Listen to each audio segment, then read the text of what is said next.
নাই পথাৰখনেইতো আমাৰ গোটেই জীৱন যাত্ৰাৰ মূল আধাৰ বুলি ক'ব পাৰি কাৰণ পথাৰৰ বোকা সেই কৃষি আৰু সমাজত কৃষি নিৰ্ভৰ গোটেই সংস্কৃতি আৰু অৰ্থনীতি আমি যদি বুজি নেপালো হয় তেতিয়াহ'লে আজি এই অৱস্থাত আহি কেতিয়াও কোনো কাৰণতে নেপাওঁ এটা সময়ৰ গোটেই গতানুগতিক ধাৰাটোক অলপ ধৰণৰ নতুনত্ব প্ৰদান কৰা দুইজন নেতা সৰ্বানন্দ সোণোৱাল আৰু সমজল ভট্টাচাৰ্য মই যেতিয়া আছু ত্যাগ কৰিছোঁ তেতিয়া মই যি কৈছিলোঁ বা আছুত থাকোঁতে যি কৈছিলোঁ সেইটো মানুহে সকলোৱে লক্ষ্য কৰি আছে যে এওঁ ঠিকে কৰি আছে নাই বা এওঁ আদৰ্শ কক্ষচ্যুত হৈছে নেকি তাৰ পাছত আকৌ মই যেতিয়া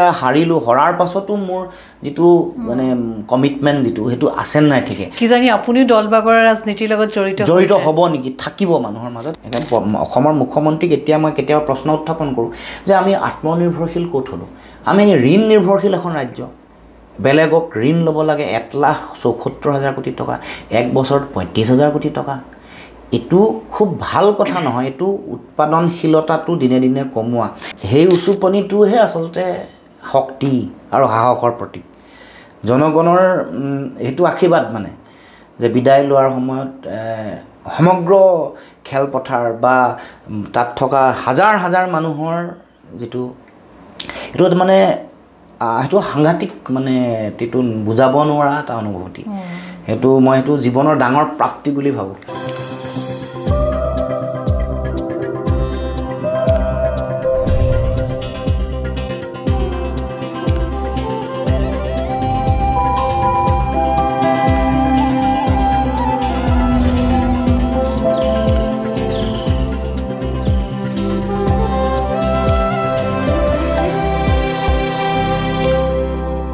নমস্কাৰ দৰ্শকসকল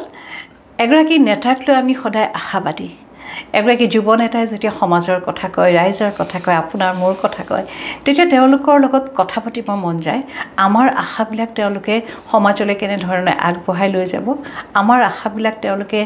কিমান দূৰ সফল কৰিবলৈ তেওঁলোকৰ কামেৰে এটা প্ৰচেষ্টাৰে তেওঁলোক আগবাঢ়িব আৰু সেই কথাখিনি আজি আলোচনা কৰিবৰ বাবে আজি আমি আমন্ত্ৰণ জনাই আনিছোঁ লুৰিণজ্যোতি গগৈ ডাঙৰীয়াক আৰু লুৰিণজ্যোতি গগৈ ডাঙৰীয়াক নতুনকৈ চিনাকি কৰাই দিয়াৰ কোনো প্ৰয়োজন নাই মহাশয় আপোনাক স্বাগতম জনাইছোঁ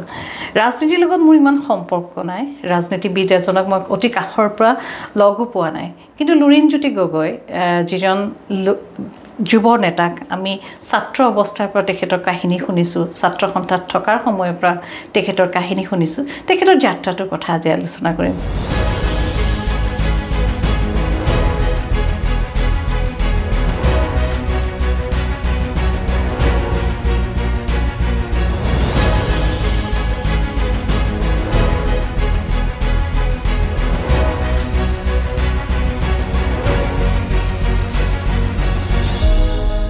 লুৰিণজ্যোতি গগৈ আপোনাৰ ঘৰ তিনিচুকীয়াত আৰু তিনিচুকীয়া জিলাৰ লাইপুলি গাঁৱৰ পঞ্চায়তৰ মৰাণকাৰী গাঁও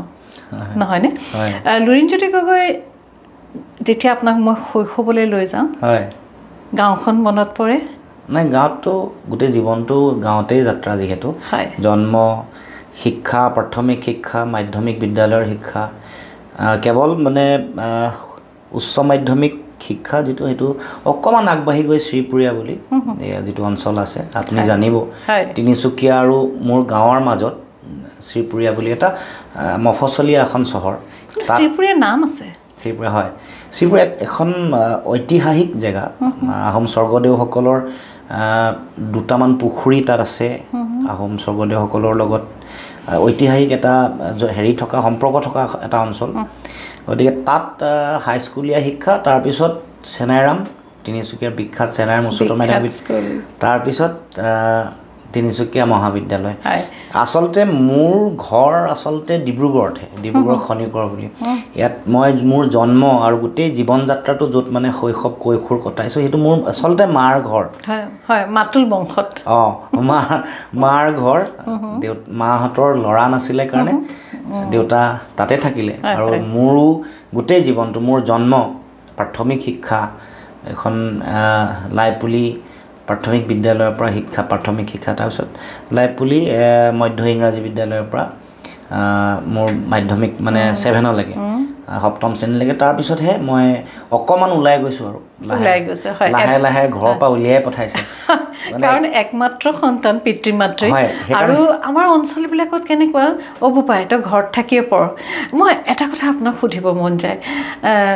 আপোনাৰ মায়ে আপোনাক পথাৰখনৰ লগত চিনাকি কৰি দিছিল সমান্তৰালকৈ আপোনাৰ দেউতাই আপোনাক কিতাপৰ লগত চিনাকি কৰাই দিছিল পথাৰখন গাঁওখনৰ চুবুৰীটোৰ বিভিন্ন সকাম নিকামলৈ যোৱা অনুষ্ঠানলৈ যোৱা এই গোটেই কথাখিনিৰ লগত আপোনাৰ মা চিনাকি কৰি দিছিলে এতিয়া আমি পথাৰখনলৈ এই মুহূৰ্তত মই আপোনাক পথাৰখনলৈ লৈ যাওঁ আমাৰ পথাৰত যে আলিবোৰ দিয়া থাকে আমি পথাৰৰ আলিত যেতিয়া থিয় হওঁ তেতিয়া আমি সন্মুখত দেখা পাওঁ বিশাল য'ত কোনো আমাৰ সীমা নাথাকে ওপৰলৈ যেতিয়া চাওঁ আমি আকাশখন দেখা পাওঁ আৰু এজাক ফিৰফিৰা বতাহে আমাৰ দেহ মন চুই যায় আৰু সেই সময়খিনিত আমি মনত বহুত কল্পনা কৰোঁ কেতিয়াবা মনত আমাৰ দৃঢ় সংকল্পও আহে কেতিয়াবা মনটো আমাৰ উৰিও যায় এই যে আমাৰ লুৰিণজ্যোতি গগৈ আজি এটা নিৰ্দিষ্ট সিদ্ধান্তৰে জীৱনটোত আগবাঢ়িছে সেই পথাৰখনে সেই শৈশৱটোৱে জীৱনৰ সিদ্ধান্ত ল'বলৈ কেনেকৈ সহায় কৰিছিলে নাই পথাৰখনেইতো আমাৰ গোটেই জীৱন যাত্ৰাৰ মূল আধাৰ বুলি ক'ব পাৰি কাৰণ পথাৰৰ বোকা সেই কৃষি আৰু সমাজত কৃষি নিৰ্ভৰ গোটেই সংস্কৃতি আৰু অৰ্থনীতি আমি যদি বুজি নাপালোঁ হয় তেতিয়াহ'লে আজি এই অৱস্থাত আহি কেতিয়াও কোনো কাৰণতে নাপাওঁ কাৰণ আপুনি যিটো কল্পনা প্ৰবণ যিটো পথাৰৰ যিটো সৌন্দৰ্য বা এটা পথাৰৰ যিটো সৌন্দৰ্যত আমি সকলোৱে আপ্লুত হোৱা যিটো কথা এইটো অকণমান দেৰিকৈ হৈছোঁ ধৰক কলেজ বা বিশ্ববিদ্যালয় তাৰ আগত আমাৰ ধাৰণা নাই তাৰ আগত আমি কৃষিৰ লগত আমি জড়িত হওঁ পথাৰলৈ যাওঁ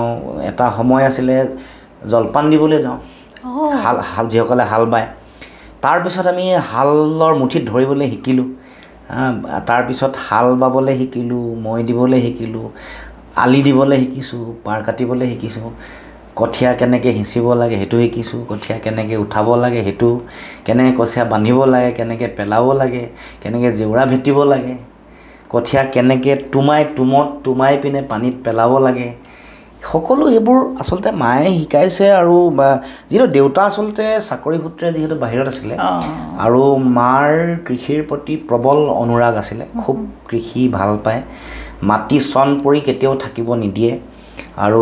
মাটি মানে অকণমান কষ্ট হ'লেও খেতিটো উঠাবলৈ তেওঁৰ ফালৰ পৰা সদায় এটা প্ৰচেষ্টা আছিলে আৰু সেইটোত আমিও অংশীদাৰ হৈছিলোঁ আৰু তেওঁ মানে সেইটো তেওঁৰ এটা দৰ্শন আছিলে যে মানে অকল পঢ়া শুনাই নহয় বাকী কথাবোৰো সমাজত শিকিব লাগিব নামঘৰ কেন্দ্ৰিক যিটো সংস্কৃতি নামঘৰৰ বিভিন্ন অনুষ্ঠানৰ লগত জড়িত যেনেকৈ আমাৰ লখিমী সবাহ বুলি কয় উজনি অসমত লক্ষী পূজাৰ দিনাখন তাৰপিছত বিহুৰ সময়ত নামঘৰৰ পৰাহে আৰম্ভণি হয় নামঘৰৰ মেধি হাতোলাৰ ঘৰত আৰম্ভণি নামঘৰত আৰম্ভণি বিহুৰ দিনাখন বিহু সবাহ হয় তাৰপিছত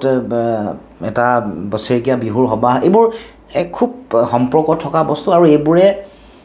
আমাক মানে গাঁৱৰ মাজত মানুহৰ মাজত থকা সমন্বয় এই যিটো সমাজমুখী চেতনাটো আচলতে তাতে আপোনাৰ মনৰ মাজত উপনী ঘটিছিল হয় এতিয়া আৰু এটা কথা সুধোঁ কল্পনা কৰি ল'লোঁ আপোনালোকৰ গাঁৱৰ মাজেৰে এখন বাছ যায় সেইখনে এখন বাছ যিখন বাছ চহৰমুখী আচলতে আমাৰ বাছেই যোৱা নাছিলে গাঁৱৰ ৰাস্তা পকা নাছিলে গাঁৱৰে বাছ যোৱা নাছিলে আমি চাইকেল লৈ আহোঁ তাৰ আগত মাহঁতে আৰু যেতিয়া স্কুললৈ গৈছিলে মাহঁতেও টাউনলৈ ঢাপলি মেলিব লগা হৈছিলে স্কুলীয়া শিক্ষাৰ কাৰণে সাৰ্বজনীন বালিকা বিদ্যালয় তাত তিনিচুকীয়াত হয় যদিও শিক্ষা মায়ে সম্পূৰ্ণ কৰিব নোৱাৰিলে দেউতাক সোনকালে ঢুকোৱাৰ কাৰণে কিন্তু তালৈকে গৈছিলে আৰু তেতিয়া গোবাট বুলি যে কয় যে গোবাটিৰ পানী গৰকি মানে টাউনলৈ যায় আমাৰ আৰু এটা কথা কয় গৰু যোৱাবাট বুলি গৰু যোৱাবাট হয় আমি গোবাটি কওঁ কিন্তু এতিয়া গাঁৱত সেই গোবাটিবোৰ নাইকিয়া হৈছে তাত পকা ৰাস্তা পকী ৰাস্তা হৈছে বা ব্লকৰ ৰাস্তা হৈছে গতিকে সেইটো এটা পৰিৱৰ্তন হ'বই সাধাৰণতে মই মানে এই কথাষাৰ আপোনাক মই কল্পনা কৰিবলৈ লৈছোঁ ধৰি ল'লোঁ আপোনালোকৰ গাঁৱৰ পৰা চহৰলৈ এখন বাছ আমাৰ গাঁৱৰ যিজন মেধাৱী ল'ৰা যিজন প্ৰতিভাৱান ল'ৰা তেওঁজনে সেই ল'ৰাজনে চহৰ অভিমুখে এটা যাত্ৰা কৰে আৰু যেতিয়া সেই ল'ৰাজন চহৰ অভিমুখে যাত্ৰা কৰে গাঁৱৰ মানুহবিলাকে খুব মৰম আদৰ কৰি তেওঁক বাছত তুলি দিয়ে আৰু খুব আশাৰে সেই ল'ৰাজনলৈ বাট চায় সেই গাঁওখনৰ পৰা স্নাতকোত্তৰ ডিগ্ৰী গ্ৰহণ কৰি এগৰাকী ছাত্ৰ সংগঠনৰ এগৰাকী নেতা হৈ লুৰিণজ্যোতি গগৈ আজি এই পৰ্যায়লৈ পাইছে আপুনি ভাবি লওকচোন সেই ল'ৰাজন আপুনি সেই মানুহখিনিয়ে এতিয়াওতো আপোনালৈ আশাৰে বাট চাই আছে এতিয়া আপুনি তেওঁলোকৰ লগত কেনেধৰণে যোগাযোগত ৰাখে না মইতো প্ৰায় অনুষ্ঠানবোৰলৈ যাওঁ এতিয়াও যেতিয়াই সময় পাওঁ যিকোনো ধৰণৰ সকাম নিকাম আমাৰ যিবোৰ আদ্য শ্ৰাদ্ধ অনুষ্ঠান আমি দহা বা কাজ এই অনুষ্ঠানবোৰ বা বিয়া হওক তুলনীয়া বিয়া হ'লেও যাওঁ বৰ বিয়া হ'লেও যাওঁ সম্পৰ্কত বা আন অনুষ্ঠানবোৰত বিশেষকৈ গাঁৱত পতা বিহুৱেই হওক বা ৰাভা দিৱস জয়মতী স্মৃতি দিৱস যিয়ে হওক পাৰিলে পৰাপক্ষত যাওঁ আৰু এনেও গাঁৱলৈ গ'লে কিছুমান আহে বা মই হ'লেও যাওঁ এটা সম্পৰ্ক আছে মই এইটো দাবী নকৰোঁ যে সাংঘাতিক এটা গাঢ় সম্পৰ্ক খুব কিন্তু মই সুবিধা পালে যাওঁ আৰু মানুহৰ লগত এটা খুব মানে সেই আত্মীয়তাটো আপোনাৰ নিশ্চয় এতিয়া আৰু এটা কথা সুধিব বিচাৰিছোঁ লুৰিণজ্যোতি গগৈ আপুনি স্নাতক মহলাৰ যেতিয়া ছাত্ৰ আছিল তেতিয়াৰ পৰা আপুনি সদৌ অসম ছাত্ৰ সন্থাৰ সাংগঠনিক কামৰ লগত জড়িত হৈ আছিল হয় তাৰ পাছত আপুনি ডিব্ৰুগড় বিশ্ববিদ্যালয়ৰ অংক শাস্ত্ৰৰ ছাত্ৰ হ'ল ক্ৰমান্বয়ে ছাত্ৰ সন্থাৰ লগত আপোনাৰ সম্পৰ্কটো দৃঢ় হৈ আহিল বেছি দৃঢ় আৰু গাঢ় হ'ল বিশ্ববিদ্যালয়ত হয় কলেজ মানে মহাবিদ্যালয় পৰ্যায়ত যেতিয়া মই আছিলোঁ মানে খুব মানে একেবাৰে নিয়মীয়াকৈ নাছিলোঁ য'ত এটা ভাড়া ঘৰত তাত আমাৰ তিনিচুকীয়া মহাবিদ্যালয়ৰ দুগৰাকী মানে ছাত্ৰ একতা সভাৰ সাধাৰণ সম্পাদক আছিলে এগৰাকী পুৱাৰ ভাগত তেওঁ কমাৰ্চ মানে বাণিজ্য শিতানৰ আৰু জিনৰ ভাগত যিগৰাকী তেওঁ কলা আৰু বিজ্ঞান দুয়োগৰাকী এগৰাকী কাষতে আছিলে আৰু এগৰাকী লগতে আছিলোঁ আছোঁ তেতিয়াতো আছোঁৱেই আচলতে সাধাৰণতে বেক কৰে গোটেই যিসকল স্নাতকোত্তৰ মহলা একতা সভাৰ সভাপতি বা সম্পাদক আৰু খুব এটা যিটো প্ৰভুত্ব বুলি কয় প্ৰভুত্ব আৰু আধিপত্য থকা মানে এটা পৰিৱেশ মানে অধ্যক্ষৰ কাষতে আছুৰ কাৰ্যালয় আমি গৈয়ে মানে যিদিনাখনে আমি এডমিশ্যন লওঁ সেইদিনাখনেই গোটেই নেতাসকলক দেখা পাওঁ এতিয়াও মনত আছে সেইসকল নেতাৰ কথা গতিকে তেতিয়াৰ পৰা এটা সম্পৰ্ক থাকে আৰু মহাবিদ্যালয়সমূহত সাধাৰণতে আছু কেন্দ্ৰিক এটা পৰিৱেশ এটা থাকে সৰ্বানন্দ সোণোৱাল ডাঙৰীয়া তেতিয়া আছুৰ সভাপতি তেখেত যায় আৰু এতিয়া বহুত সমাজৰ লগত জড়িত নবীন ডেকা ডাঙৰীয়া আছিলে এতিয়া বিজেপি কৰা পুলক চেতিয়া পুলক গোহাঁই সৈয়দ মুবাছিৰ হাছান এইসকল আছিলে দীক্ষিত হাজৰিকা সেইসকলক আমাক দেখা মনত আছে তেওঁলোকে আমাৰ নেতা আছিলে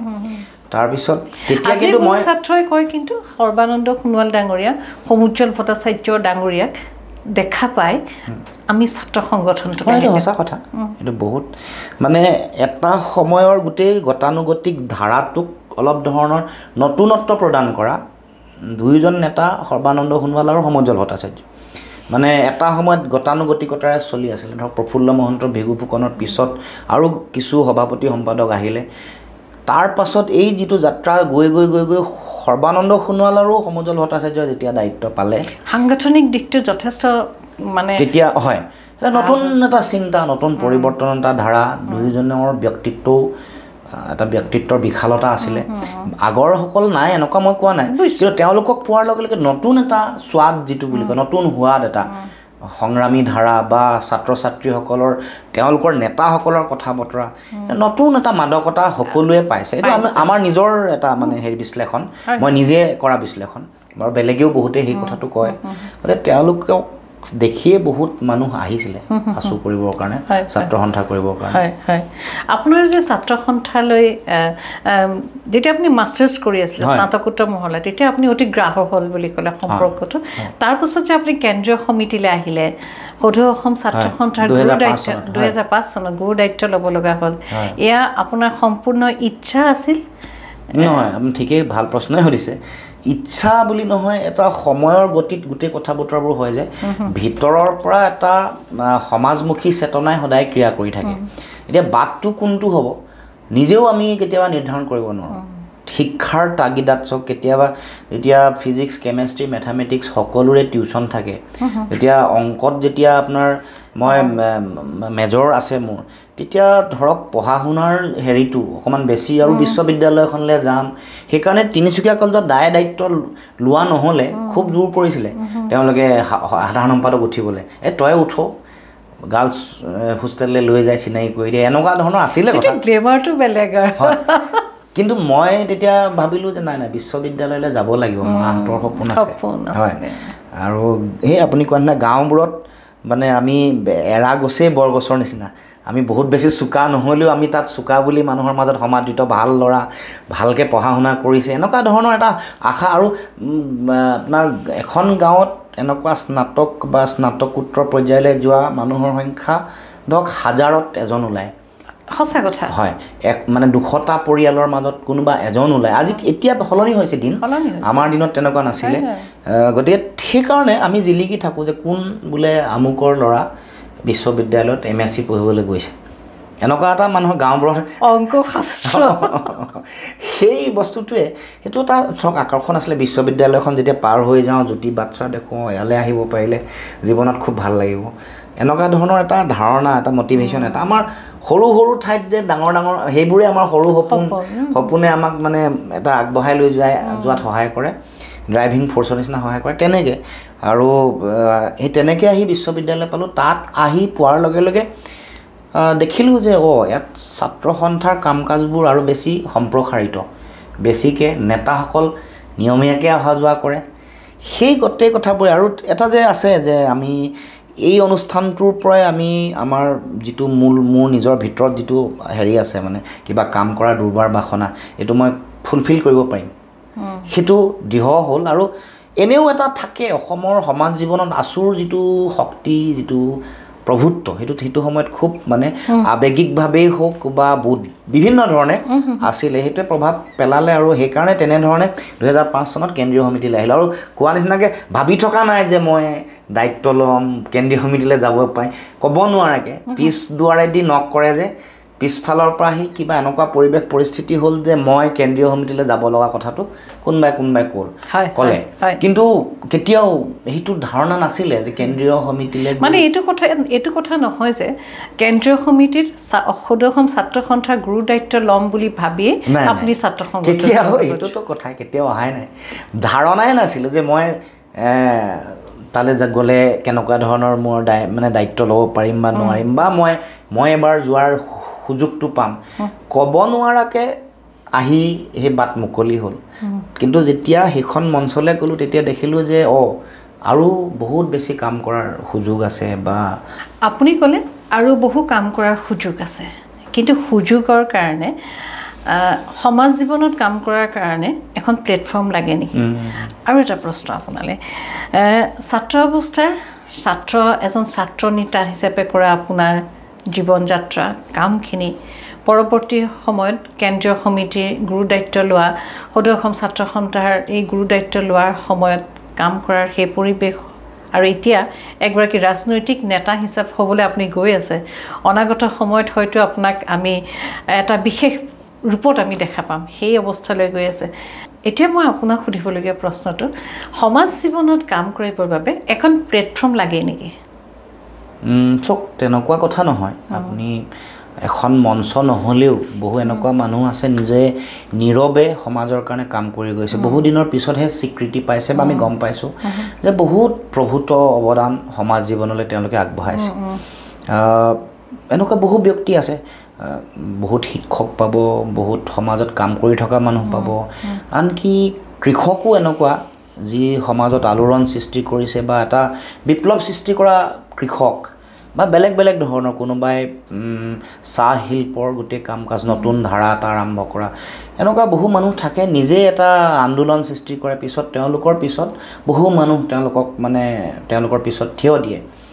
যাদৱ পায়েং আজি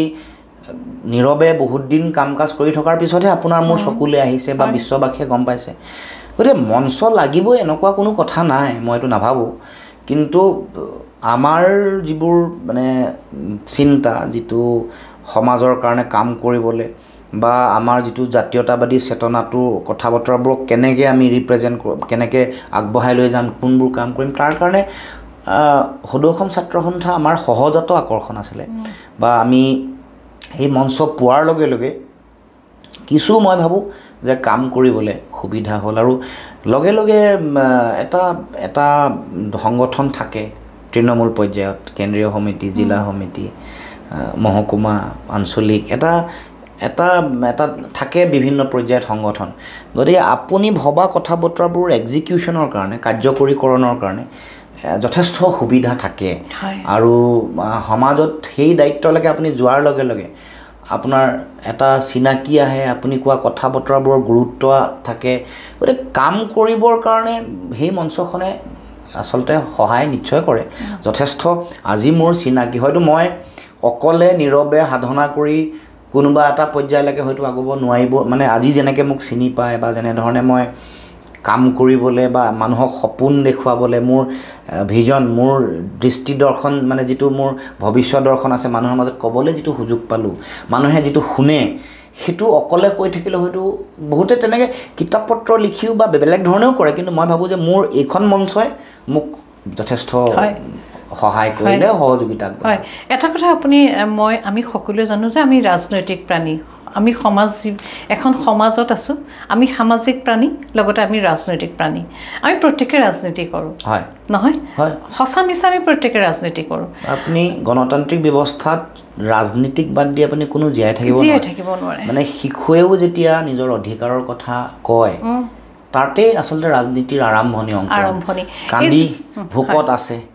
কান্দিছে অধিকাৰ বিচাৰিছে খাদ্য বিচাৰিছে সেইটো এটা মই ভাবোঁ যে সেইটো এটা ৰাজনৈতিক চিন্তাৰে এটা আৰম্ভণি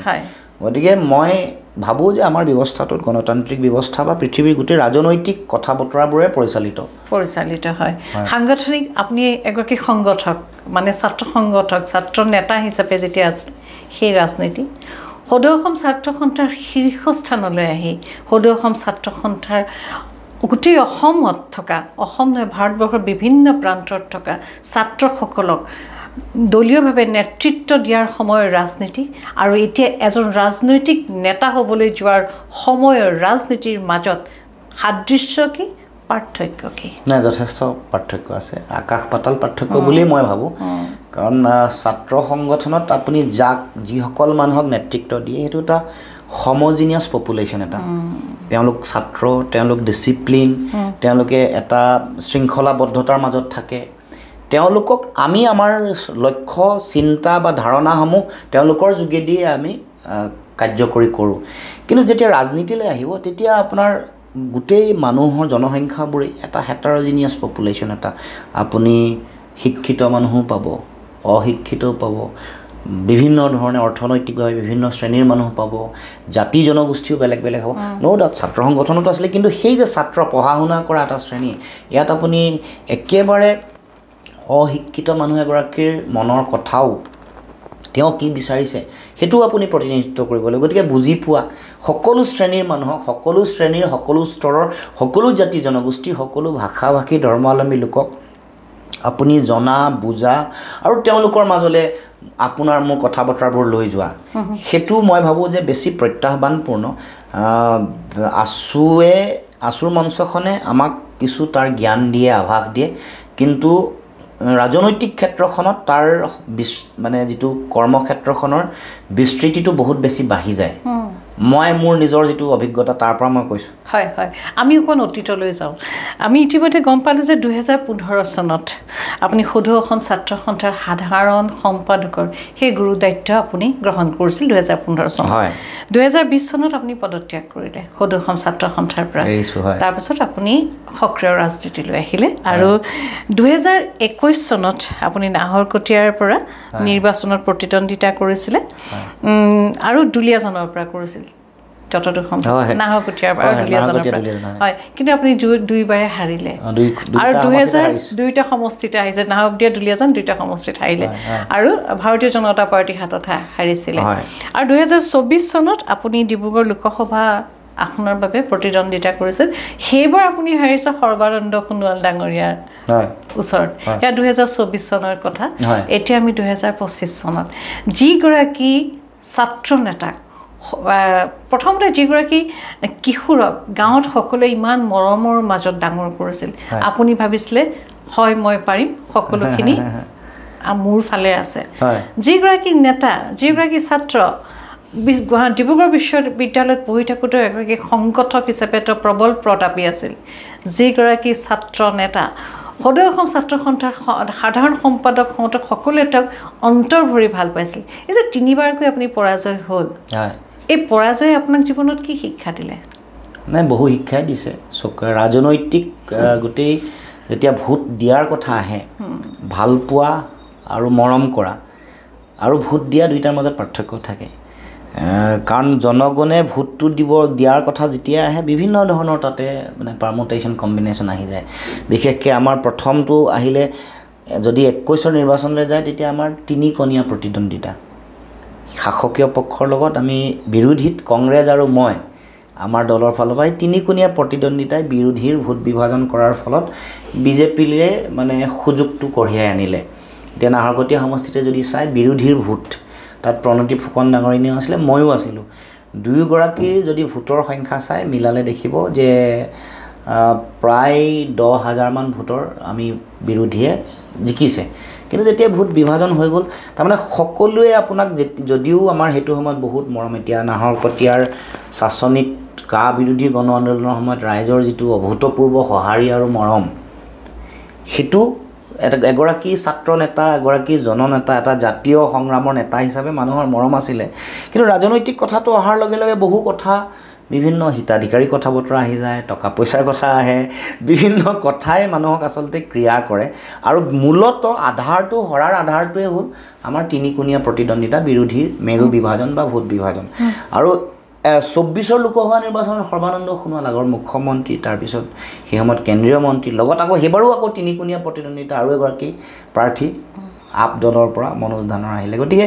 দুইবাৰতে সেইটো আমাৰ তথাপিও মানে হৰাটোতো হৰাই ব্যাখ্যা কৰি আপুনি তাৰ উত্তৰ দিব নোৱাৰে কিন্তু ইয়াৰ এই যাত্ৰাৰ আৰম্ভণি ই আমাক বহু শিকাইছে যে ৰাজনৈতিকভাৱে যুঁজি জয়লাভ কৰিবলৈ আমাৰ কি কি প্ৰয়োজন সেইটো বহুত ব্যাখ্যা কৰিছিলোঁ কাৰণ এটা দলৰ সাংগঠনিক সম্প্ৰসাৰণ কৰিবলৈ এটা সময় লাগে আবেগ কেৱল আবেগত আপুনি ৰাজনীতি জিকাটো ইমান সহজ নহয় 85 জিকা কথাটো বেলেগ আছিলে কাৰণ 79ৰ পৰা 85লৈকে দীঘলীয়া এটা পৰিক্ৰমা 6টা বছৰ আমি কা বিৰোধী গণ আন্দোলনৰ সময়ৰ এই অকমান পৰিক্ৰমা 3মহীয়া বা 6মহীয়া পৰিক্ৰমাৰ পিছত নিৰ্বাচন মাজত আকৌ কৰোনা আছে গতিকে আমাৰ সাংগঠনিক সম্প্ৰসাৰণ নহ'ল দিল্লীৰ পটভূমিও যদি চাই দিল্লীত দেখিব যে অৰবিন্দ কেজৰিৱাল ডাঙৰীয়াও 8 মাহমান সময় পাইছে আমি আকৌ 90 দিনহে 99 দিনহে পাইছোঁ গতিকে এই সাংগঠনিক ভেটি শক্তিশালী কৰাৰো যিটো দায়িত্ব আছিলে বা যিটো আমাৰ প্ৰয়োজনীয়তা আছিলে সেইটো সেই পৰ্যায়লৈকে নহ'ল এনেকুৱা বহু কথা মানে আধুনিক ৰাজনীতি বিজ্ঞানৰ যিটো অংক এইটোৱে কয় যে সংগঠনে আপোনাক সাংগঠনিক শক্তি যদি বৃদ্ধি হৈছে তেতিয়াহ'লে 75% আপোনাক অৰিহণা যোগায় জয়লাভত আৰু আপোনাৰ নিজৰ ব্যক্তিত্ব আপোনাৰ চিনাকি আপোনাৰ কথা বতৰা আপোনাৰ ভিজনাৰী কথা বতৰা এইবোৰে আপোনাক 25%হে আপোনাক সহায় কৰে নো ডাউট এই যিটো কথা বতৰা ব্যক্তিত্ব বা মোৰ চিনাকি বা মানুহৰ মৰম আশীৰ্বাদ তাত 25%ৰ ভিতৰত মানুহে হয়তো 20-22%লৈকে মোক দিব পাৰে কিন্তু সাংগঠনিক ভেটিটো যেহেতু বেলেগৰ লগত BJP in comparison to BJP যদি চাই তেওঁলোকৰ লগত তুলনা কৰে দেখিব যে আমাৰ তেওঁলোকৰ যিটো পৰ্যায়ত আছে তেওঁলোকৰ 50%ও হয়তো আমাৰ নহ'ব কাৰণ আমি এটা সময় লাগে বুথ বনোৱা পঞ্চায়ত বনোৱা সেইটো আমি এতিয়াহে বুজি পাইছোঁ মানে আমি ইংৰাজীত যদি কওঁ গ্ৰাছৰুট লেভেলৰ পৰা ডেভেলপ কৰাটো হয় 2020 চনত অসম জাতীয় পৰিষদৰ জন্ম আৰু অসম জাতীয় পৰিষদৰ জন্মৰ লগত সদৌ অসম ছাত্ৰ সন্থা জাতীয়তাবাদী যুৱ পৰিষদৰ পৰামৰ্শত সকলোৰে একত্ৰিতত কা আন্দোলনৰ পাছত অসম জাতীয় পৰিষদৰ জন্ম হ'ল অসম জাতীয় পৰিষদক লৈ সকলোৰে আশা কিন্তু এই আশাত কৰবাত আমাৰ মনবোৰত চেঁচা পানী ঢালে আমাৰ আগৰ সময়বিলাকে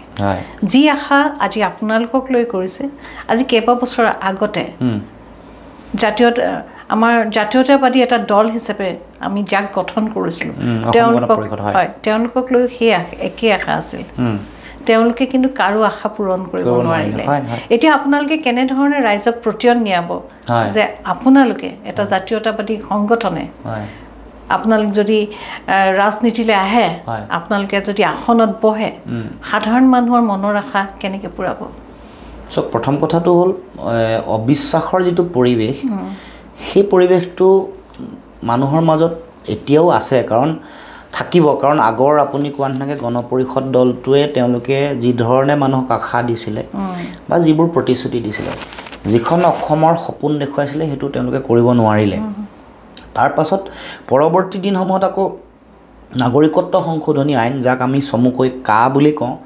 সেইখন আইনৰ প্ৰতি সমৰ্থন আগবঢ়াই বা সেইখন আইন জাপি দি অসম চুক্তি একেবাৰে নাইকিয়া কৰা বা নাৎসাত কৰি দিয়া দলটোৰ লগত যেতিয়া মন্ত্ৰিত্ব লৈ তেওঁলোকে আছে,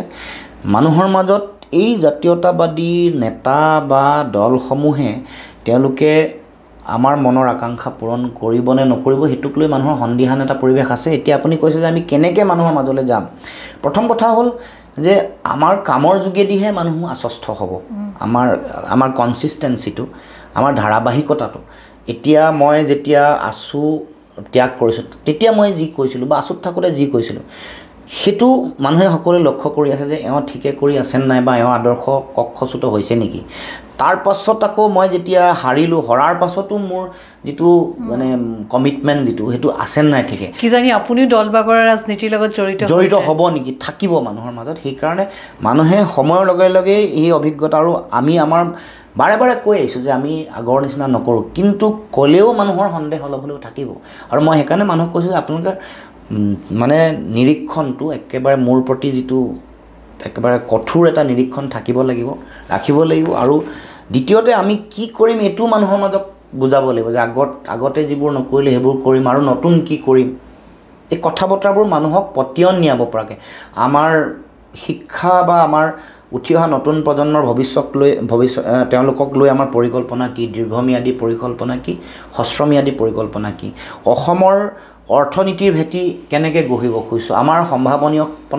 সম্ভাৱনা থকা ক্ষেত্ৰসমূহ কি কি, তাত আমাৰ কৰণীয় কি আছে, তাত কেনেকৈ কাম কৰিলে আমাৰ জাতীয় পুঁজিৰ ভেটি শক্তিশালী হ'ব, আমাৰ সামাজিক অসমতা আৰু সামাজিক ন্যায় কেনেকৈ প্ৰতিষ্ঠা কৰিব পাৰিম। এতিয়া যে দেশৰ সংবিধান সংকটত পৰিছে, যেতিয়া যে অসমত ন্যায়পালিকা আৰু সাংবিধানিক বিধি ব্যৱস্থাৰ প্ৰতি প্ৰত্যাহ্বান আৰু ভাবুকি আনিছে, এইবোৰ নাইকিয়া কৰিবলৈ আমাৰ দলটোৰ কৰণীয় কাম কি আছে, সকলো কথা মানুহক বুজাব লাগিব। সকলো মানুহে বুজি পোৱাকৈ, মই এতিয়া যথেষ্ট সাধাৰণ মানুহে বুজি নোপোৱা বহু কথাও কৈছোঁ, কিন্তু তেওঁলোকক চুব পৰা যিবোৰ কথা, যে তেওঁলোক যে কেনেকৈ দুখীয়া হৈ আছে, ধৰক জীৱন ধাৰণৰ মানদণ্ড বুলি যিটো কওঁ, সেইটো আমি কেনেকৈ উন্নত কৰিম, তেওঁলোকৰ ওচৰলৈ কেনেকৈ আয় আহিব, আমাৰ যিবোৰ ক্ষেত্ৰ কৃষি বা মানে পৰ্যটন, এইবোৰত কেনেকৈ আমাৰ মানুহবোৰক আমি তেওঁলোকক কৰিম, তেওঁলোকক কেনেকৈ আগবঢ়াই দিম, এই সকলো কথা আমি যেতিয়া মানুহৰ আগত দেখুৱাব পাৰিম, মানুহে বুজি পাব সহজ সৰলকৈ। বেলেগ মানুহৰ লগত মানে কমন মানুহকো আমি ধুনীয়াকৈ কথাটো যেতিয়া বুজাব পাৰিম, তেতিয়া মানুহে বুজি পাব যে নতুন চিন্তাৰে তেওঁলোক আগবাঢ়িছে। বা শিক্ষা হ'লে শিক্ষিত হোৱাৰ পাছতো গৱেষণা কেনেকুৱা হ'ব, বিজ্ঞান প্ৰযুক্তিবিদ্যাত কেনেকুৱা ধৰণৰ কথা বতৰা, বা ক্ৰীড়া সাহিত্য সংস্কৃতিত আমাৰ কি ধৰণৰ পৰিকল্পনা আছে, এখন চৰকাৰৰ সেই যিটো এটা তেওঁলোকৰ ভিজন থাকে, সেইটোক ভালকৈ মানুহৰ মাজত সহজ সৰলকৈ বুজি পোৱাকৈ আৰু উন্নত এখন সমাজৰ, কাৰণ চাওক আমাৰ অসমৰ সমাজখন ইউৰোপ বা পৃথিৱীৰ উন্নত ৰাষ্ট্ৰবোৰৰ লগত একে নহয়। পিছ পৰি থকা বহু ৰাষ্ট্ৰও এতিয়া বহুত আগবাঢ়ি গ'ল, যেনে ধৰক থাইলেণ্ড, যেনে ধৰক মালয়েছিয়া, যেনে ধৰক ভিয়েটনাম ভাৰতবৰ্ষৰ স্বাধীনতা হোৱাৰ পাছতহে তেওঁলোকে স্বাধীনতা পাইছে, কিন্তু তাৰ পাছত তেওঁলোকৰ উত্তৰণৰ যাত্ৰা, সেইবোৰ ইতিহাস বা সেই ধৰণে আমি গোটেই সমগ্ৰ ভাৰতবৰ্ষৰ সকলো ৰাজ্যবোৰৰ মাজত অসমক কেনেকৈ সুকীয়া, কেনেকৈ একক অনন্য, কেনেকৈ আগবঢ়া, কেনেকৈ ধনী, সেই কৰিব পৰা ৰাস্তাসমূহৰ যিটো আমি ভৱিষ্যত দৰ্শন বুলি যিটো কওঁ ভিজন, সেই ভিজন প্লেনটো আমি দাঙি ধৰাটো আমাৰ দায়িত্ব। তেতিয়াহে মানুহে আকৰ্ষিত হ'ব, বুজি পাব। হয়, আপুনি এটা কথা ক'লে, এটা ভিজন আমি সপোন দেখুৱাব লাগিব, নহয় জানো? সেই সপোন কিন্তু কৰ্মৰ মাজেৰে হ'ব লাগিব, বাস্তৱ হ'ব লাগিব। এনে উটুপিয়ান কথা এটা, কল্পনাপ্ৰসূত কথা এটা মানুহক কৈ লাভ নাই। কিন্তু ক'ত আমাৰ লেকুনা আছে বা ক'ত সমস্যা আছে, ক'ত জটিলতা আছে, সেইবোৰ সমাধানৰ বাট কি আৰু নতুনকৈ আমি কি দিব পাৰিম। হয়, এতিয়া ডাঙৰ কথা হ'ল আমি প্ৰত্যেকগৰাকী ব্যক্তিয়ে জানো অসমৰ এটি নৱজাতক যেতিয়া পৃথিৱীৰ পোহৰ দেখা পায়, তেওঁৰ মূৰতো কিন্তু এটা ধাৰৰ বোজা থাকে। আপুনি মই আৰু বহুজন আমি প্ৰত্যেকে কিন্তু আমাৰ কান্ধত এটা ধাৰৰ বোজা লৈ আছোঁ, নহয়নে? আমি ঋণমুক্ত নহয়।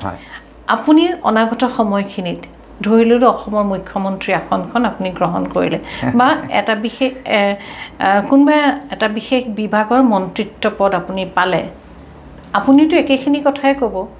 আপুনি তেতিয়া কেনেকৈ ক'ব যে তৃণমূল পৰ্যায়ৰ মানুহখিনি উন্নতিৰ বাবে কাম কৰিম, ধাৰমুক্ত এখন সমাজ কৰিম? নাই, প্ৰথম কথাটো হ'ল ঋণমুক্ত সমাজ গঢ়িবলৈ হ'লে মই সেয়াই কৈছোঁ যে আমি ইনকম কৰাৰ যিটো বাট, ক'ত কোনবোৰ কামে আমাক জাতীয় পুঁজিৰ ভেটিটো শক্তিশালী কৰিব, সেইটো প্ৰথম আমি সকলোৱে আইডেণ্টিফাই কৰি ল'ব লাগিব। এতিয়া এনেকুৱা ধৰণৰ, এতিয়া কৃষি অৰ্থনীতি সবলীকৰণৰ কাৰণে মই ধৰি লৈছোঁ যে আমি ধান খেতি কৰোঁ বা চাহ শিল্প, সেইবোৰ যেতিয়াই বিক্ৰী হয়, যেতিয়াই সেইবোৰ আমাৰ ইয়াৰ পৰা অসমৰ পৰা ৰপ্তানি কৰিব পৰা যদি পৰিৱেশ আহে, তেতিয়া অসমৰ পুঁজিলে পইচা আহিব। এতিয়া সাধাৰণতে চৰকাৰবোৰে কি কৰে, স্বাধীনতাৰ পিছৰ পৰা সাধাৰণতে আমি বেলেগৰ পৰা আমদানি কৰা ৰাজ্যহে সকলো, চাউলো আমি আমদানি কৰোঁ, গাখীৰো কৰোঁ, মাছো কৰোঁ, মাংসও কৰোঁ, কণীও কৰোঁ, আলুও কৰোঁ, দাইলো কৰোঁ, পিঁয়াজো কৰোঁ। আমি এটা সময়ত আমাৰ অহংকাৰটো আছিলে আমাৰ মাটিৰ তলত তেল আছে, মাটিৰ তলত কয়লা আছে, আমাৰ গছ আছে, আমাৰ বহুত কিবা কিবি, আমাৰ পানীও আমাৰ সম্পদ, এইবোৰ চাহ শিল্প আছে, এইবোৰ আমাৰ অহংকাৰ আছিলে। কিন্তু সেই যিটো উদ্যোগ, আমাৰ নিজৰ উদ্যোগ, সেইবোৰক আমি পৰৱৰ্তী দিনসমূহত আৰু যিটো নতুন ধৰণে, তাৰমানে পৃথিৱী সলনি হৈ গৈছে, নতুন ট্ৰেণ্ড আহিছে, চাহ শিল্পৰে নন কনভেনশ্যনেল অপৰম্পৰাগত কিছুমান ট্ৰেণ্ড পৃথিৱীলৈ আহিছে, সেইবোৰত কিন্তু চৰকাৰী যন্ত্ৰই কোনো কাম কৰা নাই। গতিকে এতিয়া কি হৈছে, আমি যিহেতু বেনিফিচিয়াৰী বনাই আছোঁ শ্ৰীলংকাৰ নিচিনাকৈ বনাই থকাৰ কাৰণে আমাৰ ধাৰ দিনে দিনে দিনে বাঢ়ি গৈছে। দেশৰ প্ৰধানমন্ত্ৰীও কৈছে যে যিবোৰ পইচা আমি দিওঁ, এইবোৰ যদি উৎপাদনশীলতা নথকা কামত ব্যৱহাৰ কৰে, তেতিয়াহ'লে দিনে দিনে এখন ৰাজ্য বা এখন দেশৰ অৰ্থনীতি তললৈ নামি যায়। অসমৰ এইটো অৱস্থা হৈছে। গতিকে আমি কৰিব লগা কামবোৰ কি হ'ব, মই ভাবোঁ যে আমি কোনবোৰত উৎপাদনশীলতা বঢ়াব পাৰোঁ। ধৰি ল'লোঁ আজি যদি মাংসৰ নামত যদি আমাৰ 7,500 কোটি টকা বাহিৰলৈ ওলাই নাযায়, বা এতিয়া সিমান ওলাই নাযায় বুলি ধৰি ল'লোঁ, যদি 1,500 কোটি টকা উৎপাদন কৰোঁ, 6,000 কোটি টকাৰ শ্বৰ্টেজ আছে। আমাৰ যদি অভিলাষী প্ৰকল্প থাকে যে এইবাৰ আমি ইয়াৰে 20% আমি পূৰণ কৰিম, আমি আৰু পইচা 7,500 কোটি টকাৰ মানে 6,000 কোটি টকাৰ 20% মানে আপোনাৰ 1,200 কোটি টকা এবাৰৰ বাহিৰলৈ ওলাই নাযায়, আমি ইয়াতে উৎপাদন কৰিম, ৰূপ পইচাৰ ইয়াতে হেৰি হ'ব। এই কামবোৰ যেতিয়া হ'ব, তেতিয়া মই ভাবোঁ যে সেইটো এটাহে এছপেক্ট। অসমৰ মুখ্যমন্ত্ৰীক এতিয়া মই কেতিয়াবা প্ৰশ্ন উত্থাপন কৰোঁ যে আমি আত্মনিৰ্ভৰশীল ক'ত হ'লোঁ? আমি ঋণ নিৰ্ভৰশীল এখন ৰাজ্য, বেলেগক ঋণ ল'ব লাগে 1,74,000 কোটি টকা, এক বছৰত 35,000 কোটি টকা। এইটো খুব ভাল কথা নহয়, এইটো উৎপাদনশীলতাটো দিনে দিনে কমোৱা। এই যে কৃষি কথা কেন্দ্ৰিক কথা বতৰাবোৰ, তেওঁলোকে কি কৰে, এটা পইচা দি বেলেগৰ পৰা ধান কিনি আনি তাতে কমিশ্যনটো খায়। আমাৰ হ'ব লাগিছিলে কি, এতিয়া কৃষকক নতুন অভিলাষী প্ৰকল্পৰে কৃষিৰ প্ৰতি আকৰ্ষিত কৰা, তেওঁলোকক জলসিঞ্চন দিয়া, তেওঁলোকৰ বজাৰখন ঠিকে গঢ়ি দিয়া, তেওঁলোকে বিক্ৰী কৰিলে পইচাটো ঘৰলৈ আহে, এই গোটেই ব্যৱস্থাটো ঠিক কৰি দিব লাগিছিল। এইটো নকৰে এইকাৰণে, কাৰণ বহু মানুহক পইচা যেতিয়া দিব লাগিব, আপোনাৰ মোৰ পৰাতো কমিশ্যন ল'ব নোৱাৰে মন্ত্ৰীয়ে। কমন মানুহক যেতিয়া আপুনি দিব, কৃষি গোটেই বিভাগ, কৃষি মন্ত্ৰী, মই ধৰি ল'লোঁ কৃষি মন্ত্ৰী, মই যেতিয়া কামটো কৰিম কমন মানুহৰ সুবিধা হোৱাকৈ, হাজাৰ হাজাৰ পৰিয়াল বিভিন্ন ধৰণৰ কাম, কৃষিক যদি সকলোৱে লাভান্বিত, প্ৰতিটো পৰিয়াল বা যিসকল কৃষক আছে তেওঁলোকক লাভান্বিত কৰিবলৈ যদি পৰিকল্পনা কৰোঁ, তেতিয়া তেওঁলোকে পোনপটীয়া বেনিফিট পাব। কিন্তু তেওঁলোকে কৰে কি, সেইটো নকৰি এনেকুৱা কিছুমান প্ৰকল্পত তেওঁলোকে হাত দিয়ে য'ত নেকি তেওঁলোকে কমিশ্যন খাব পাৰে, যাৰ কাৰণে আজি এই অৱস্থাটো। বহুত দিনৰ পৰা সেই পৰিকল্পনাটো হোৱাই নাই, বহুদিন, কেতিয়াবা ক'ৰবাত অলপ হৈছে, নহ'লেনো আজিৰ দিনলৈকে স্বাধীনতাৰ ইমান বছৰ পিছতো, 75 বছৰ পিছতো এইবোৰ যিবোৰ আমাক নিত্য ব্যৱহাৰ্য সামগ্ৰী যিবোৰ লাগে, যিবোৰৰ কাৰণে হাজাৰ হাজাৰ কোটি টকা ওলাই যায়, সেইবোৰনো কিয় আমি উৎপাদন কৰি নল'লোঁ? আমাৰ সম্ভাৱনাটো আছে, আমি মাছ কিয় উৎপাদন কৰিব নোৱাৰোঁ? তাৰ কাৰণে কোনো ধৰণৰ অভিলাষী প্ৰকল্প নাই, এতিয়াও অমৃত সৰোবৰৰ মাজতে সীমাবদ্ধ। কিন্তু একেবাৰে যিটো কম্প্ৰিহেনচিভ পলিচি বুলি কয়, আৰম্ভণিৰ পৰা শেষলৈকে মাছ কেনেকৈ ব্ৰিড কৰিব, কোন অঞ্চলসমূহত মাছ পুহিলে তেওঁলোকৰ বেমাৰ আজাৰ নাথাকে, ক'ত গ্ৰোথটো ভাল, কোন অঞ্চলসমূহত এইবোৰ আইডেণ্টিফাই কৰিছে, কৃষকসকলক কেনেকৈ ট্ৰেইনিং দিছে, অন্ধ্ৰপ্ৰদেশত ট্ৰেইনিং দি আহিছে নে, বেলেগ ক'ৰবাত ট্ৰেইনিং দি আহিছে নে, অসম কৃষি বিশ্ববিদ্যালয়ত নাই ক'ৰবাত দিব পৰা হৈছে, এই যিটো পৰিকল্পনা, সেইবোৰ কিন্তু লাহে লাহে ওচৰৰ ৰাজ্যবোৰে কৰিছে। অৰুণাচলে কৰিছে, অৰুণাচল এতিয়া ধৰক পৰ্যটনত এটা বুম হ'বলৈ গৈ আছে, নতুন নতুন মানুহ ইয়াৰ লগত জড়িত হৈছে। আপুনি যিকোনো জেগালৈ যাব, আপুনি দেখিব তাতে চৰকাৰৰ উদ্যোগত এই কামবোৰ কৰা হৈছে। চৰকাৰে যদি জনগণক কেতিয়াবা বিপদত পেলোৱাও কাম কৰিছে, ৰাইজ ওলাই আহিছে। যেনেকৈ ধৰক আপোনাৰ চেৰগাঁও নতুন এটা তাত হৈছে, তাত 5 ষ্টাৰ হোটেল বনাব খুজিছিল মুখ্যমন্ত্ৰীয়ে, কিন্তু ৰাইজে বাধা দিলে কৈছে আমি ইমান ধুনীয়াকৈ নিজেই ইয়াতে নিজে অৰ্থনীতি ভালকৈ গঢ়িছোঁ, আমালৈ ইনকম হৈছে, আমাৰ এতিয়া আপেল উদ্যান হৈছে, প্ৰকৃতিৰ এটা খুব সুন্দৰ পৰিৱেশ চেৰগাঁও। হয়, এতিয়া কথা হৈছে আমি কৰ্মবিমুখ হৈ গৈ আছোঁ নেকি? আজিৰ যুৱ চামকলৈ আপুনি কিমান দূৰ আশাবাদী? বহুত আশাবাদী, বহুত প্ৰতিভা আছে আৰু কৰ্মস্পৃহাও আছে, কিন্তু তেওঁলোকক নেতৃত্বই হেৰিটো দিব লাগিব, শক্তি আৰু সাহস দিব লাগিব। মই খেতি কৰিম তেতিয়াহে, মোৰ 50 বিঘা 100 বিঘা মাটিত তেতিয়াহে মই খেতি কৰিম যদি মই উৎপাদিত সামগ্ৰীৰ প্ৰকৃত মূল্য পাওঁ। মোৰ ঘৰলৈ যদি পইচা আহে তেতিয়াহে মই খেতি কৰিম। মই 3টা খেতি কৰিবলৈ স্কোপ পাব লাগিব, মোৰ কাৰণে বজাৰখন ৰৈ থাকিব লাগিব। মই খেতি উৎপাদন কৰি 500 কুইণ্টেল ধান যদি মই দিলে, আজিৰ দিনত যদি মই 2400 টকা ধানৰ দাম, 2300 টকা, 2240 টকা আছিলে, মই 2000 টকাৰ হিচাপ কৰি লওঁ, 2000 টকাকৈ যদি আহে 500 কুইণ্টেলত আপোনাৰ 10 লাখ টকা চাগে। হয়, আৰু এটা কথা কওঁ, অকণমান মই সলনি কৰি লৈছোঁ। হয়, 6 বছৰীয়া অসম আন্দোলন হ'ল, তেতিয়া চাগে আপোনালোক একেবাৰে সৰু আছিল বা জন্ম হৈছিল নাই নাজানো। 1985 চনৰ 15 আগষ্টত ঐতিহাসিক অসম চুক্তি সম্পাদিত হৈছিলে। 2025 চনৰ 15 আগষ্টলৈকে এই চুক্তি সম্পাদিত হোৱাৰ 40 বছৰ সময় পাৰ হৈ গ'ল। 40 বছৰে না বিদেশী নাগৰিক চিনাক্ত হ'ল, না বহিষ্কাৰ হ'ল, না ভোটাৰ তালিকাৰ পৰা নাম কৰ্তন হ'ল, আনকি ভাৰত বাংলাদেশ সীমান্ত কাটাত আৰু একো নহ'ল। আমি কেৱল আন্দোলন কৰিলোঁ। আৰু এই অসম আন্দোলনৰ নামত অকল যে 885 জন শ্বহীদেই হ'ল, 855 জন শ্বহীদেই হ'ল তেনে নহ'ল, অসমৰ সমাজ জীৱন অৰ্থনীতি সকলোখিনি জোকাৰি গ'ল। বহু অকথিত কাহিনী কিন্তু অসমৰ প্ৰান্তে প্ৰান্তে এতিয়াও লুকাই আছে, বহু চকুলো এতিয়াও লুকাই আছে। আমি সেইখন সমাজৰে এজন উঠি অহা আপোনালোক যুৱক একোজন নেতা। সেই সময়ত কিন্তু অসম চুক্তি সম্পাদন কৰোঁতে কংগ্ৰেছ চৰকাৰ আছিল, ৰাজীৱ গান্ধী আছিল। আৰু অসম আন্দোলনটোক মষিমূৰ কৰিবৰ কাৰণে সেই সময়ত কেন্দ্ৰত আছিল ইন্দিৰা গান্ধী, আৰু অসমত আছিল অসমৰ সেই সময়ৰ মুখ্যমন্ত্ৰী প্ৰয়াত হিতেশ্বৰ শইকীয়া ডাঙৰীয়া। আপুনি এগৰাকী ছাত্ৰ নেতা হিচাপে আপুনি সেই কংগ্ৰেছ চৰকাৰখনৰ আপুনি ঘোৰ বিৰোধী আছিলে, নহয় জানো? আজি কিছুদিনৰ আগতে আপুনি আপোনাৰ এখন ফটো দেখিছিলোঁ, সেই ইন্দিৰা গান্ধী, ৰাজীৱ গান্ধী আৰু তেওঁৰ পুত্ৰৰ লগত আপুনি হাত মিলাইছে, আৰু কাষত অসমৰ প্ৰাক্তন মুখ্যমন্ত্ৰী তৰুণ গগৈ পুত্ৰ গৌৰৱ গগৈ আছে। এই ফটোখনেই কিন্তু বহুতৰ মনত বিভিন্ন ধৰণৰ কথা প্ৰশ্ন উত্থাপন কৰিছে। এতিয়া আপোনাক যদি সুধোঁ এই ফটোখনৰ লগতে আপোনাৰ বিবেকৰ কথা, আপোনাৰ মনৰ কথা, আপোনাৰ চিন্তাৰ কথা, আপুনি কি ক'ব? সেই কথাটো সঁচা যে কংগ্ৰেছৰ শাসনতে বহু মানুহ মৃত্যুমুখত পৰিছে, যদিও ইতিহাসৰ পৃষ্ঠা মানুহে পাহৰি গৈছে যে প্ৰথম আৰম্ভণি কিন্তু বিজেপিৰ উত্তৰসূৰীসকলে হত্যা কৰিছে। প্ৰথমগৰাকী খগেশ্বৰ তালুকদাৰ যেতিয়া চলি আছিলে তেতিয়া কংগ্ৰেছ চৰকাৰ নাছিলে। জনতা দলৰ যিখন চৰকাৰ জনসংঘৰ লগত সম্পৰ্ক থকা যিখন চৰকাৰ জনতা দলৰ চৰকাৰ আছিলে, প্ৰথম 5গৰাকী শ্বহীদ বিজেপিৰ উত্তৰসূৰী চৰকাৰৰ আমোলাতে হত্যা হৈছে। বেছি সংখ্যক মানুহ মৰিছে কংগ্ৰেছৰ দিনত। গতিকে আদৰ্শগত বা যিটো আমাৰ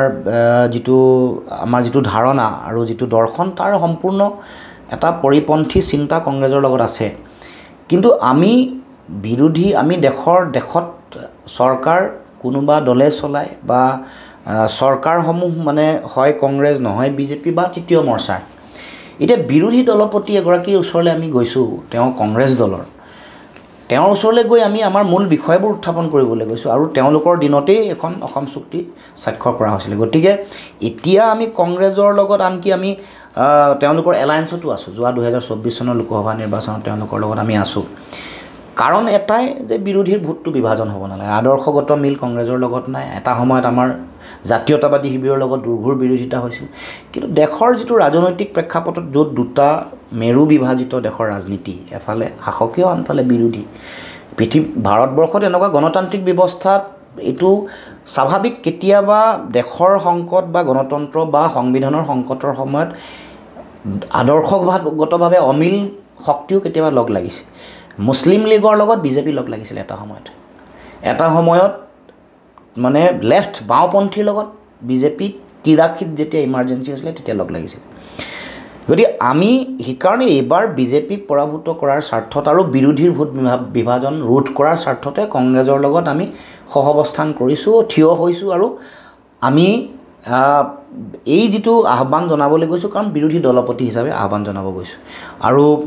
দেখিলোঁ যে দেশৰ এখন বিজেপি চৰকাৰে তেওঁলোকে যিবোৰ প্ৰতিশ্ৰুতি দিছিলে সেইবোৰ পালন নকৰিলে আৰু তাৰ উপৰিও নাগৰিকত্ব সংশোধনী আইন অৰ্থাৎ কা জাপি দি অসম চুক্তিকো তেওঁলোকে নাইকিয়া নাটছাট কৰি পেলালে অসম চুক্তিৰ 5 নম্বৰ দফাটোক তেওঁলোকে একেবাৰে মৃত্যু ঘটালে তাৰপিছতে 43 বছৰ অতিৰিক্ত বিদেশীৰ বোজা দিলে গতিকে বিজেপিৰ যিটো অসমৰ সমাজ জীৱনক কৰা যিটো অন্যায় এইটো বহুত বেছি আৰু এটা কথা ঠিক যে চুক্তি শহীদ হোৱাৰ পিছত চুক্তি স্বাক্ষৰ কংগ্ৰেছৰ দিনতে হৈছিল 86 এবাৰ ৰাজীৱ গান্ধীৰ দিনত ত্ৰিপাক্ষিক আলোচনা হৈছিল আৰু 2005 চনত মনমোহন সিঙৰ দিনত আলোচনা হৈছিল কিন্তু বিজেপিৰ আকৌ চৰকাৰৰ দিনত এই 11 বছৰীয়া পৰিক্ৰমা তাৰ আগত 5-6 বছৰীয়া বাজপেয়ী চৰকাৰৰ দিনত কিন্তু প্ৰধানমন্ত্ৰী স্তৰত কোনো আলোচনাও হোৱা নাই বিষয়টো আগবঢ়া নাই এতিয়া এই চৰকাৰৰ দিনত কেৱল মাত্ৰ 6 নম্বৰ দফাৰ তেওঁলোকে কমিটি বনাইছিলে ময়ো সদস্য আছিলোঁ কিন্তু কাৰ্যকৰী আজিলৈকে নকৰিলে এই কথা বতৰাবোৰৰ কাৰণে এই বিষয়বোৰ উত্থাপন কৰিবৰ কাৰণে আদৰ্শগত মতপাৰ্থক্য থকাৰ পাছতো আমি তেওঁলোকৰ লগত সহৱস্থান কৰিছোঁ আৰু বিষয়টো উত্থাপন কৰিছোঁ গতিকে আদৰ্শগত আমাৰ বিৰোধ সম্পূৰ্ণ আছে আজিও আছে কিন্তু দেশৰ ৰাজনৈতিক প্ৰেক্ষাপটত আৰু যেহেতু শাসকীয় পক্ষই অসমক যেহেতু ন্যায় নিদিলে যোৱা 11 বছৰ ধৰি সেইকাৰণে এতিয়া সংসদৰ মজিয়াত যেতিয়া কামটো তেওঁলোকে কথা কৈও নকৰিলে বিষয়টো কোনে উত্থাপন কৰিব লাগিব বিৰোধীয়ে কৰিব লাগিব বিৰোধী দলপতিগৰাকীক সৌভাগ্যজনকভাৱে সৌভাগ্যবশতঃ উপদলপতিগৰাকীও অসমৰ গতিকে দুয়োগৰাকীক আমি আমাৰ মনৰ কথাবোৰ কৈছোঁ গতিকে সেইটোক লৈ বিভিন্ন ধৰণৰ মানুহৰ মাজত চৰ্চা হৈছে কিন্তু দেশৰ ৰাজনৈতিক বিধি ব্যৱস্থাত আপুনি আমাৰ লগত সদৌ অসম ছাত্ৰ সন্থা বা গণ সংগ্ৰাম পৰিষদৰ লগত ব্যাপক বিৰোধ থকাৰ পাছতো আছুৱেতো মানে কংগ্ৰেছ চৰকাৰ আমোলাতে আমি আলোচনাত বহিব লগা হৈছে এইটো আমি নবহোঁ বুলি ক'ব নোৱাৰিম এইটো গণতান্ত্ৰিক বিধি ব্যৱস্থা 2005 চনত মনমোহন সিং যেতিয়া দেশৰ প্ৰধানমন্ত্ৰী তেতিয়া আলোচনাত বহিছে জিকে পিল্লাই যেতিয়া আছিলে দেশৰ গৃহ সচিব তেতিয়া তেওঁৰ লগত বিষয়া পৰ্যায়ৰ আলোচনা হৈছে তেতিয়া মাইমণি ৰয়চম গোস্বামী ডাঙৰীয়াও এই ক্ষেত্ৰত যথেষ্ট সহায় সহযোগিতা কৰিছে তাৰ মানে তেতিয়াও কংগ্ৰেছৰ চৰকাৰ আছিলে গতিকে বিষয়টো এটা গণতান্ত্ৰিক ব্যৱস্থা এটাত আপুনি আদৰ্শৰ অমিল হ'লেও আপুনি বিষয়টো কাৰোবাৰ নহয় কাৰোবাৰ লগত উপস্থাপন কৰিব লাগিব কাৰোবাক আপুনি ক'ব লাগিব আৰু চৰকাৰ আপোনাৰ আদৰ্শৰ অমিল হ'লেও সেইখন চৰকাৰৰ যেতিয়া মুখ্যমন্ত্ৰী থাকিব প্ৰধানমন্ত্ৰী থাকিব তেওঁলোকৰ লগত আমি কথাবোৰ উল্লেখ কৰিব লাগিব তেনেকৈ বিজেপিৰ লগতো আদৰ্শৰ অমিল হোৱাৰ পাছতো বিজেপিক গোটেই কথাবোৰ এটা সময়ত সকলোৱে আহ্বান জনাইছিলে 16 মে'ৰ পিছত বিদেশী তালি টোপোলা বান্ধি যাব লাগিব বুলি কৈছিল কিন্তু একো নহ'ল বিদেশী আহিবলৈহে কোৱা ধৰণৰ হ'ল কা যেতিয়া জাপি দিলে 6 নম্বৰ দফা কাৰ্যকৰী কৰিম বুলি কৈছিলে দাড়ি কমাসহ জমা দিয়াৰ এসপ্তাহৰ ভিতৰতে কাৰ্যকৰী কৰিম বুলি কৈছিলে ৰাষ্ট্ৰীয় নাগৰিকপঞ্জী উন্নীতকৰণ যেতিয়া হৈ গ'ল মানে মূল যিখন ৰাষ্ট্ৰীয় নাগৰিকপঞ্জীৰ তালিকা প্ৰকাশ পালে 19 লাখ মানুহৰ নাম যেতিয়া কটা গ'ল তেতিয়া কৈছিলে যে বেলেগে কৰিব নোৱাৰা কাম আমি কৰি দিলোঁ আমাৰ দম আছে কংগ্ৰেছৰ দম নাই কাৰণে কৰি দিলোঁ আমি বিজেপিয়ে কৈছিলে কিন্তু কাৰ্যকৰী নকৰিলে কথাটো হ'ল এইটো যে এইটোতো উচ্চতম ন্যায়ালয় আৰু তেওঁলোকৰ নিৰ্দেশনা তদাৰকত হোৱা কাম যদিও বাহ বিজেপিয়ে লৈছে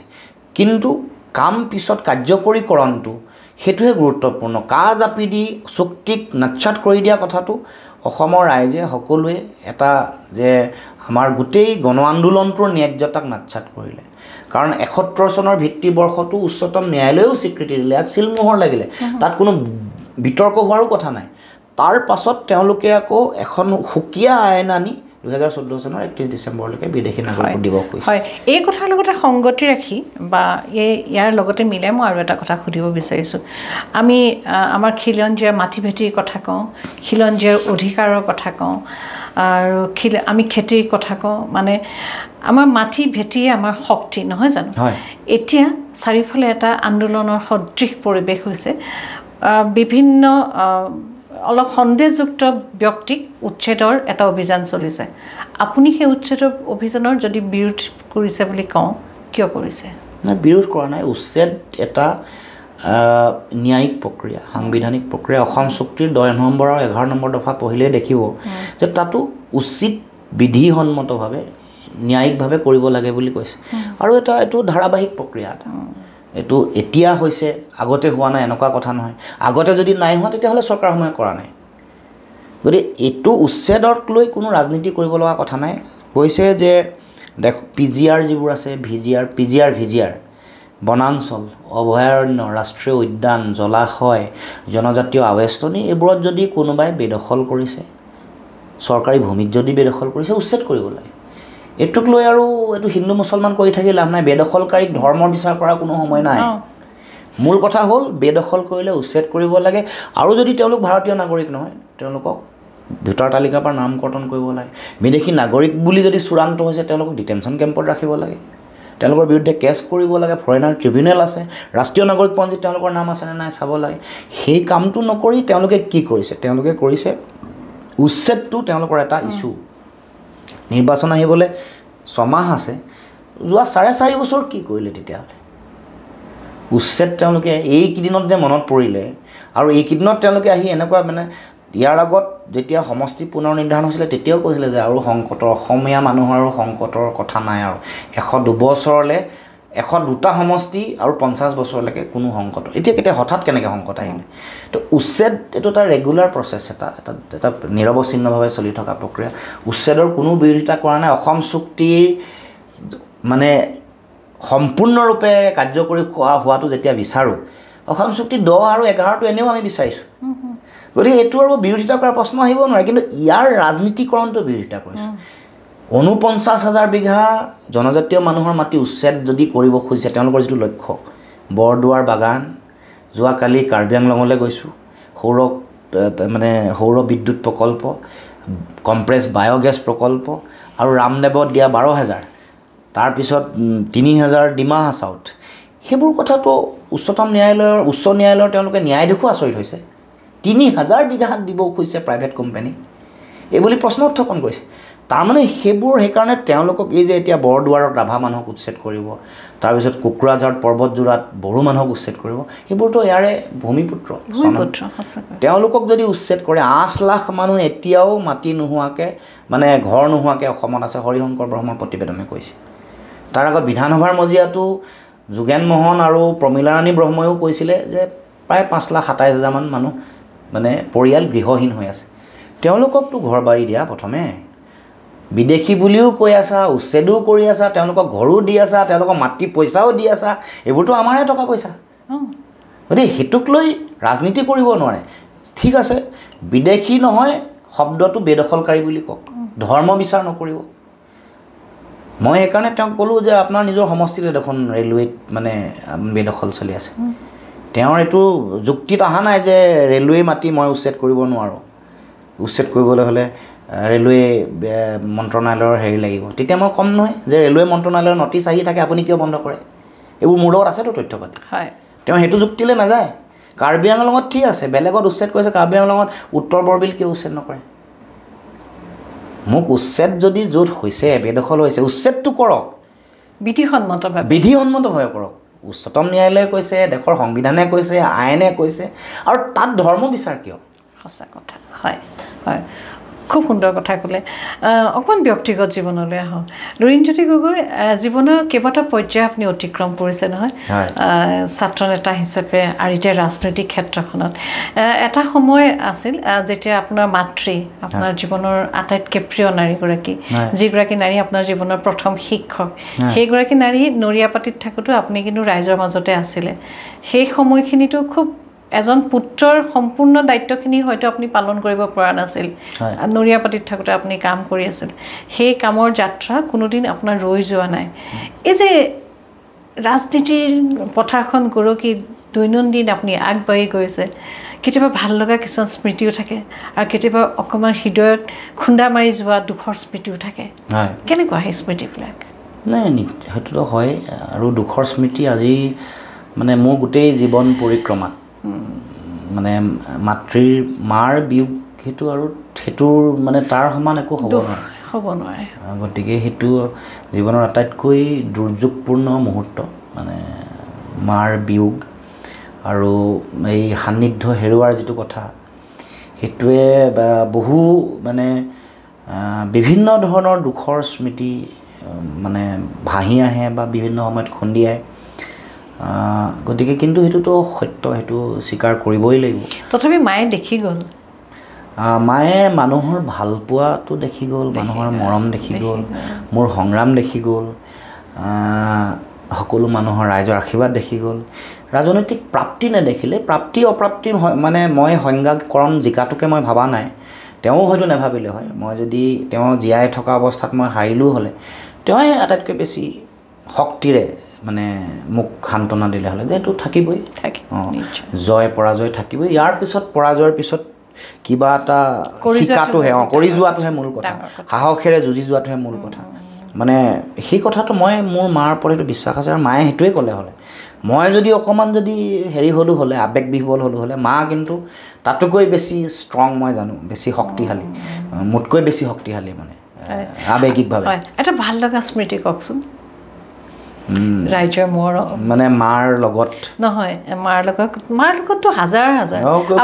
এটা দুটা কৈ আপুনি মোক কৈ শেষ কৰিব নোৱাৰে নহয় জানো মাক আৰু মাতৃপুত্ৰ সম্বন্ধৰ কথা কৈ শেষ কৰিব নোৱাৰি কিন্তু এই যে আপোনাৰ এটা অগ্ৰগামী যাত্ৰা যিটো যাত্ৰাত দৈনিক আপুনি ঘণ্টা ঘণ্টা ধৰি কেৱল কামেই কৰি আছে ৰাইজৰ মাজলৈ গৈছে কথা কৈছে মত বিনিময় কৰিছে এই যে যাত্ৰাটো এইটো ভাল লগা স্মৃতি কি আছে আটাইতকৈ মানে শিহৰণ কৰা যিটো স্মৃতি মানে য'ত মই আজিও শিহৰিত হওঁ যেতিয়া বিদায় লৈছিলোঁ আছুৰ মঞ্চত আপুনি কান্দি দিছিলে মই চাই মোৰ এতিয়াও মনত আছে জানেনে নহয় আচলতে মই কন্দাটো ডাঙৰ কথা নহয় তাৰ যে ৰাইজে হাজাৰজন ৰাইজে কান্দিছিলে আপোনাক আচলতে বিদায় দিবও বিচৰা নাছিলে সেই উচুপনিটোহে আচলতে শক্তি আৰু সাহসৰ প্ৰতীক জনগণৰ সেইটো আশীৰ্বাদ মানে যে বিদায় লোৱাৰ সময়ত সমগ্ৰ খেলপথাৰ বা তাত থকা হাজাৰ হাজাৰ মানুহৰ যিটো এইটো মানে সেইটো সাংঘাতিক মানে এইটো বুজাব নোৱাৰা এটা অনুভূতি সেইটো মই সেইটো জীৱনৰ ডাঙৰ প্ৰাপ্তি বুলি ভাবোঁ সেই ধৰণৰ বিদায় এটা মানে এখন মঞ্চৰ পৰা মঞ্চ যিয়ে নহওক লাগিলে সদৌ অসম ছাত্ৰ সন্থাৰ দৰে পবিত্ৰ এখন মঞ্চ ত্যাগ কৰিছোঁ তেতিয়া মাও আছিলে আকৌ তেতিয়া মাও উপস্থিত আছিলে মায়ে আকৌ মানে সেই যে মই নামি আহিলোঁ মঞ্চ তেওঁ আকৌ মানে হেৰি হৈ পৰা বুলি ভাবিছিলে মানে দুখত তেতিয়া তেওঁ কান্দিছে কিন্তু ভবা নাই মানে বিদায় বুলি তেওঁ কন্দা নাই কিন্তু মই কেনেবাকৈ হেৰি হ'লোঁ নেকি আৱেগিক হৈ এইবুলি দুখত গতিকে সেইটো মই ভাবোঁ যে আটাইতকৈ মোৰ জীৱনৰ আছুৰ বিদায়টো এটা অন্যতম এটা হেৰি শিহৰণকাৰী এটা মুহূৰ্ত আৰু বাকী কা বিৰোধী গণ আন্দোলনৰতো আজিও মনত পৰি থাকে এইবোৰ প্ৰতিটো মুহূৰ্ত বিভিন্ন ঘটনা পৰিঘটনা এটা আন্দোলন এটা গতিশীল ৰূপ লোৱাৰ সময়তে কৰোণা আহিল গতিকে আৰু যিটো মোৰ আচলতে আইডেণ্টিটি মোৰ চিনাকি আজি আন্দোলনে আপোনাক এজন ৰাজনৈতিকভাৱে পৰিপুষ্ট এজন ব্যক্তি হিচাপে নতুন ধৰণে চিনাকি দিলে হয় খুব ভাল লাগিলে মহাশয় আজি আপুনি আহিলে বহু সময় ধৰি আপোনালৈ অপেক্ষা কৰি আছিলোঁ আৰু ভাল লাগে আপোনাৰ ব্যক্তিত্ব আপোনাৰ কথা বতৰা আৰু সকলোৱে কোৱাৰ দৰে আপোনাৰ উজ্জ্বল মুখৰ সেই উজ্জ্বল হাঁহিটো আশা ৰাখিছোঁ অনাগত দিনত আপোনাক এটা নতুন ৰূপত আমি আশা কৰা মতে আপোনাক লগ পাম এই উজ্জ্বল মুখখনে উজ্জ্বল হাঁহিটোৰে